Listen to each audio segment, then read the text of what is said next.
ငလေလောက်တာသူမအပြုံးမောင်လေးပြုံးအကူအပြုံးအဲ့ဒီလောက်တော့ရင်မခုန်ဘူးလို့ပြောနေသူတွေ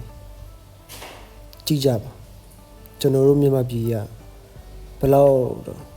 ဆိုးရနေလဲကျွန်တော်တို့ပြည်သူပြည်သားတွေဘယ်လောက်ထိတော့ထိခိုက်နေလဲတည်ဆိုးမှုတွေရှိလဲဆိုတာကျွန်တော်တို့ကိုချင်းစားစိတ်မှာစီးကြပါဗျာဒီထဲမှာကိုမိသားစုမပါဘူးကိုညီကိုမနောမပါဘူးကိုမိတ်ဆွေတွေမပါဘူးဆိုပြီးတော့